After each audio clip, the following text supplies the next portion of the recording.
नमस्ते दोस्तों, आप सभी का स्वागत है हमारे चैनल इन्वेस्टमेंट इनसाइडर पे।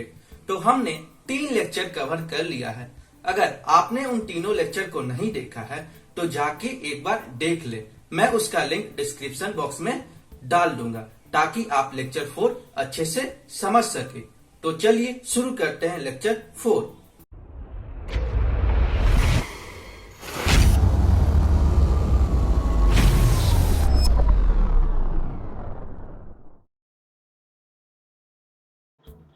हम लोग इन टॉपिक पे बात करेंगे।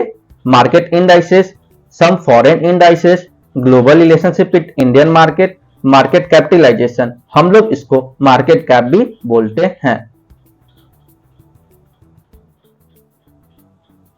मार्केट इंडाइसेस, एनएससी और बीएससी हमने लेक्चर 1 में कवर किया था कि यह एक स्टॉक एक्सचेंज है जहां हम लोग अपना शेयर्स बाई और सेल करते हैं थ्रू अलग अलग ब्रोकर के थ्रू।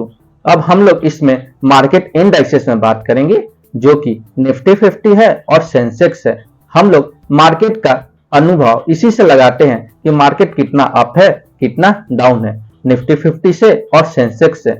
तो निफ्टी 50 क्या होता है? तो निफ्टी 50 एक इंडेक्स है। किसका इंडेक्स है? एनएससी का इंडेक्स है, जो कि 15 टॉप 50 कंपनीज इसमें अलग अलग सेक्टर्स के होते हैं, जिससे हमें मार्केट पता चलता है कि अप है मार्केट या डाउन है। हम लोग निफ्टी 50 को देखकर पता करते हैं और सेंसेक्स को देख के पता करते हैं। अब सेंसेक्स क्या होता है? तो सेंसेक्स बीएससी का पार्ट है, जो कि बीएससी क्या है? स्टॉक एक्सचेंज है। और बीएससी 30 अलग अलग कंपनी अलग अलग सेक्टर्स के थ्रू इसमें लिस्टेड है और ये सब कंपनी लिस्टेड है, इसलिए हमारा निफ्टी 50 और सेंसेक्स दो मेन इंपॉर्टेंट इंडेक्स है। बैंक निफ्टी भी एक इंपॉर्टेंट इंडेक्स है, पर उसमें बस बैंकिंग सेक्टर होते हैं। There are many indices available in the market, मतलब अब अलग अलग भी इंडाइसेस होते हैं निफ्टी 50 और सेंसेक्स के अलावा, जो कि हमारा मेन होता है बैंक निफ्टी। जैसे हो गया Nifty auto, Nifty FMCG, Nifty IT, fin Nifty, Nifty metal, Nifty mid cap, Nifty energy और ऐसे बहुत सारे अलग अलग इंडाइसेस मार्केट में हैं, जिसमें वो सारे उसमें क्या करते हैं, कुछ स्टॉक्स उसमें पर्टिकुलर सेक्टर्स के उसमें पार्टिसिपेट करते हैं और वो एक जगह मार्केट का मूवमेंट बताता है कि मार्केट अप जा रहा है या डाउन जा रहा है। सम फॉरेन इंडाइसेस, तो हम लोग इंडियन इंडाइसेस देख लिए कि इंडियन इंडाइसेस में निफ्टी और सेंसेक्स जो कि मेन है। अब फॉरेन इंडाइसेस, इसको भी हम लोग बहुत सारे फॉरेन इंडाइसेस होते हैं, पर हम लोग जो जरूरी है उसके बारे में बात करेंगे। तो जनरली 3 कैटेगरी में हम लोग इसको डिवाइड करेंगे। पहला हो गया एशियन मार्केट, यूरोपियन मार्केट और अगले स्लाइड में होगा अमेरिकन मार्केट। तो हम लोग इसको कैसे कैसे करेंगे, तो चलिए देखते हैं। तो एशियन मार्केट, जो एशियन मार्केट होता है वह सुबह 7 बजे खुल जाता है, जिसमें कुछ उसका पार्ट है हैंसेंग, निकी, शंघाई, ऑस्ट्रिया 200। ये क्या हो गया? एशियन मार्केट का पार्ट हो गया, जो कि सुबह 7 बजे खुल जाता है। अब यूरोपियन मार्केट, तो आप लोगों ने देखा होगा कि 12:30 में कुछ मार्केट में मूवमेंट आता है। आप लोगों ने नहीं, जो एक्सपीरियंस ट्रेडर हैं वो देखते हैं कि 12:30 में मार्केट उलट पलट जाता है। तो क्यों उलट पलटता है? क्योंकि फॉरेन मार्केट उस समय ओपन होते हैं। जैसे हो गया एफटीएससी 100 जो कि खुलता है 12:30 बजे।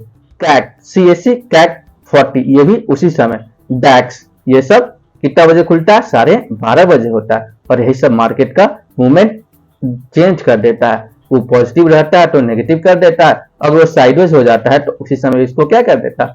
साइडवेज कर देता है।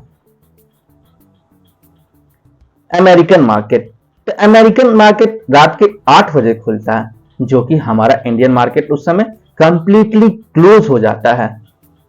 तो अमेरिकन मार्केट में कौन कौन से आते हैं? तो नैस्डैक, डॉ जोन्स, SP 500 और फ्रैंक, ये सब क्या होते हैं? ये सब हमारे अमेरिकन मार्केट में आते हैं।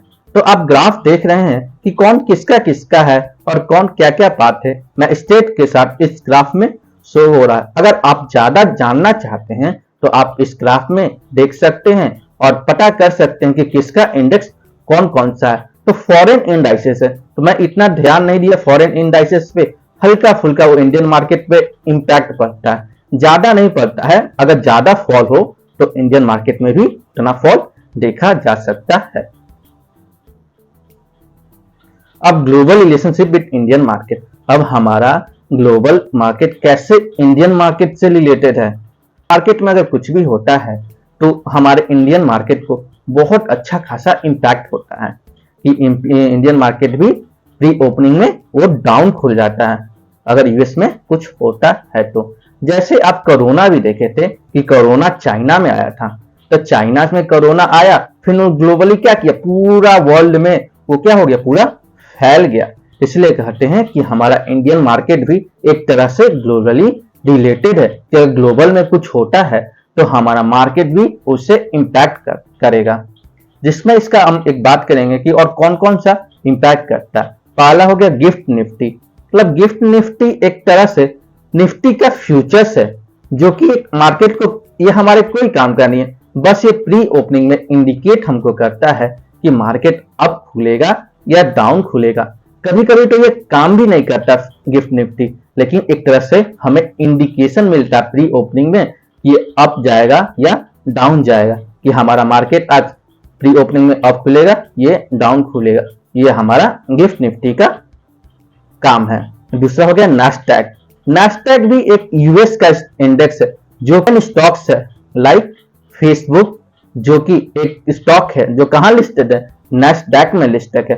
Apple, Amazon, Netflix, Microsoft, Google, Tesla और ये सब कंपनी, एएमडी, ये सब कहां, ये सब कंपनी हम लोग जानते हैं। हम लोग फेसबुक यूज करते हैं, हम लोग एप्पल का फोन, हम लोग अमेजॉन से कुछ कुछ बाई सेल और पेमेंट एंड ऑल करते हैं और नेटफ्लिक्स पे देखते हैं। ये सब एक तरह से क्या स्टॉक है जो कि हमारे इंडियन मार्केट में लिस्टेड नहीं है, बट नैस्डैक में जो कि यूएस का इंडेक्स है, यहाँ ये सारे कंपनी लिस्टेड है, जो कि इसमें टॉप 10 सेक्टर्स अलग अलग, 10 सेक्टर्स नहीं, 10 स्टॉक्स होते हैं।